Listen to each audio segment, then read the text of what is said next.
জানিয়ে দিব এই মুহূর্তে আমাদের হাতে এসেছে গুরুত্বপূর্ণ আপডেট আন্তর্জাতিক সংবাদের শিরোনাম। শুরুতেই থাকছে পশ্চিমাদের বিরুদ্ধে এক হওয়ার আহ্বান তুরস্কের। এবারে জানিয়ে দিব 1000 বিমান বোঝাই সামরিক সরঞ্জাম পেয়েছে ইসরায়েল। আরও থাকছে ব্রাজিলের সাবেক প্রেসিডেন্ট বলসোনারো গ্রেপ্তার। সবশেষে জানিয়ে দিব যুদ্ধবিরতি শুরুর পর থেকে গাজায় 318 জনকে হত্যা ইসরায়েলের। এতক্ষণ শুনছিলেন হাতে থাকা আপডেট সংবাদের শিরোনাম, এবারে বিস্তারিত। তবে তার আগে অনুরোধ রইল ভিডিওটিতে একটি লাইক এবং কমেন্ট করে জানিয়ে দিন ভিডিও সম্পর্কে আপনার মূল্যবান মতামত। আরও জানিয়ে দিন ভিডিওটি কোথা থেকে দেখছেন বা কোন জেলা থেকে দেখছেন। পশ্চিমাদের বিরুদ্ধে এক হওয়ার আহ্বান তুরস্কের। তুরস্কের প্রেসিডেন্ট রিসেপ তাইয়েপ এরদোয়ান আবারও শিরোনামে। সম্প্রতি এক বক্তব্যে তিনি মুসলিম ও নিরপেক্ষ দেশগুলোর প্রতি আহ্বান জানিয়েছেন পশ্চিমাদের অত্যাচারমূলক নীতির বিরুদ্ধে ঐক্যবদ্ধ হওয়ার জন্য। এই বক্তব্য আন্তর্জাতিক অঙ্গনে আলোড়ন সৃষ্টি করছে এবং নতুন করে আলোচনায় এসেছে ইউরোপ মধ্যপ্রাচ্য সম্পর্কের জটিল সমীকরণ। এই ঘটনাটি ঘটে গত শুক্রবার ইস্তাম্বুলে আয়োজিত এক আন্তর্জাতিক সম্মেলনে। তুরস্কের প্রেসিডেন্ট রিসেপ তাইয়েপ এরদোয়ান যেখানে বলেছিলেন পশ্চিমা রাষ্ট্রগুলো বহু দশক ধরে উন্নয়নশীল ও মুসলিম দেশগুলোর উপর অর্থনৈতিক, সামরিক ও রাজনৈতিক চাপ প্রয়োগ করছে। তিনি উল্লেখ করেন যে ফিলিস্তিন সংকট, সিরিয়া যুদ্ধ ও আফ্রিকায় উপনিবেশক মনোভাবের পুনরুত্থান সব কিছুই এই প্রভাব বিস্তারের নীতির ফল। এই বক্তব্যে এরদোয়ান বিশেষভাবে মধ্যপ্রাচ্যের মুসলিম দেশগুলোকে ঐক্যবদ্ধ হওয়ার আহ্বান জানান এবং জাতিসংঘ সহ আন্তর্জাতিক সংস্থাগুলোর ন্যায়বিচার প্রতিষ্ঠায় নিষ্ক্রিয়তারও সমালোচনা করেন। তিনি বলেন, এখন আর চুপ করে থাকার সময় নয়, আমাদের সম্মিলিতভাবে নিজেদের অধিকার আদায়ের জন্য একটি নতুন জোট গঠন করতে হবে। এরদোয়ানের এই বক্তব্যের পরপরই আঞ্চলিক প্রতিক্রিয়া দেখা দেয়। ইরান, কাতার ও মালয়েশিয়ার কর্মকর্তারা তার বক্তব্যকে প্রয়োজনীয় ও সময়োপযোগী বলে মন্তব্য করেছেন। তবে ইউরোপীয় ইউনিয়ন এই বক্তব্যকে উস্কানিমূলক ও আন্তর্জাতিক সংলাপের জন্য ক্ষতিকর হিসেবে বর্ণনা করছে।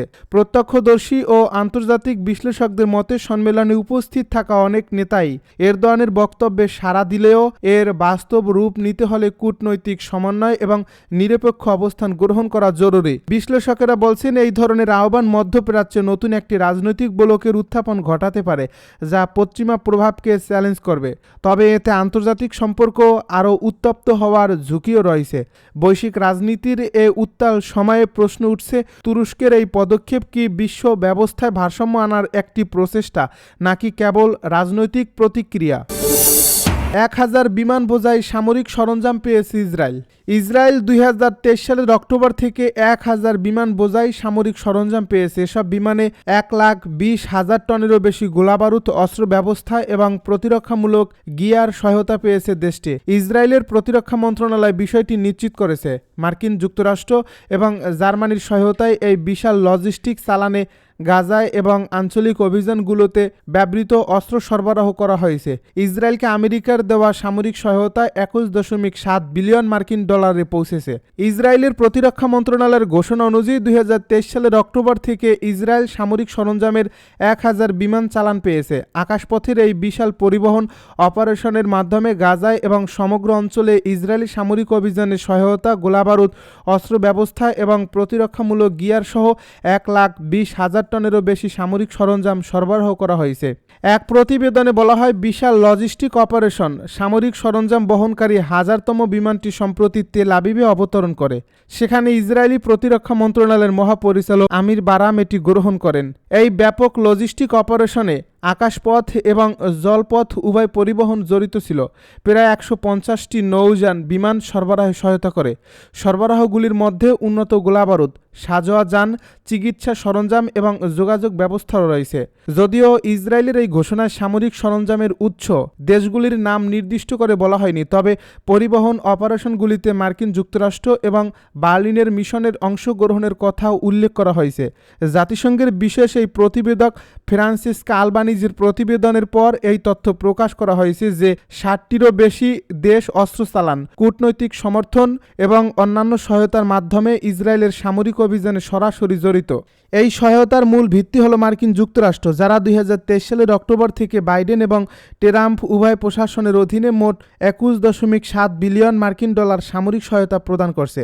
এই বিপুল পরিমাণ তহবিল সামরিক অভিযান চালিয়ে যেতে সক্ষম করছে, যার ফলে প্রায় 70,000 ফিলিস্তিনি নিহত হয়েছেন এবং সমগ্র গাজা উপত্যকায় পরিকাঠামো ব্যাপকভাবে ধ্বংস হয়েছে। ব্রাজিলের সাবেক প্রেসিডেন্ট বলসোনারো গ্রেপ্তার। ব্রাজিলের সাবেক প্রেসিডেন্ট জেয়ার বলসোনারোকে গ্রেপ্তার করেছে দেশটির পুলিশ। অবৈধ রাজনৈতিক অভ্যুত্থান ঘটানোর চেষ্টার অভিযোগে তাকে কারাদণ্ড দেওয়া হয়েছে। কয়েকদিন পর তার দণ্ড কার্যকর শুরু হতো। এর আগেও তাকে গ্রেপ্তার করা হয়েছে। শনিবার ব্রাসিলিয়ার নিজ বাড়ি থেকে সাবেক এই প্রেসিডেন্টকে গ্রেপ্তার করা হয়। দেশটির কেন্দ্রীয় পুলিশ এবং এক বিবৃতিতে বলেছে তার বিরুদ্ধে পুলিশই একটি প্রতিশোধমূলক গ্রেপ্তারি পরোয়ানার অনুরোধ জানিয়েছিল, যা সুপ্রিম কোর্টের অনুরোধের পর কার্যকর করা হয়েছে। সংবাদ মাধ্যম সিএনএনকে একটি সূত্র জানিয়েছে। যুদ্ধবিরতি শুরুর পর থেকে গাজায় ৩১৮ জনকে হত্যা ইসরায়েলের। ফিলিস্তিনের অবরুদ্ধ গাজা উপত্যকায় যুদ্ধবিরতি শুরুর পর থেকে আরও ৩১৮ জনকে হত্যা করেছে ইসরায়েল। গত ১০ অক্টোবর সশস্ত্র গোষ্ঠী হামাসের সঙ্গে যুদ্ধবিরতি চুক্তিতে পৌঁছায় দখলদার ইসরায়েল। তবে বারবার চুক্তি ভঙ্গ করে গাজার সাধারণ মানুষের উপর হামলা চালিয়েছে তারা। সংবাদ মাধ্যম আল জাজিরা শনিবার জানিয়েছে গত ৪৮ ঘন্টায় হাসপাতালে আরও ৭টি মরদেহ আনা হয়। এতে করে মোট নিহতের সংখ্যা ৩১৮ জনে পৌঁছায়। ফিলিস্তিনের স্বাস্থ্য মন্ত্রণালয় জানিয়েছে গত ২ দিনে ইসরায়েলি হামলায় আরও ৩০ জন আহত হয়েছেন। এতে করে যুদ্ধবিরতি শুরু হওয়ার পর থেকে আহতের সংখ্যা ৭৮৮ জনে পৌঁছেছে। আহত ও নিহতের সংখ্যা আরও বেশি হবে বলে আশঙ্কা করা হচ্ছে, কারণ অনেক মানুষ ধ্বংসস্তূপের নিচে আটকা পড়ে আছেন। দখলদারদের এই হামলার কারণে উদ্ধারকারীরা তাদের কাছে পৌঁছাতে পারেনি।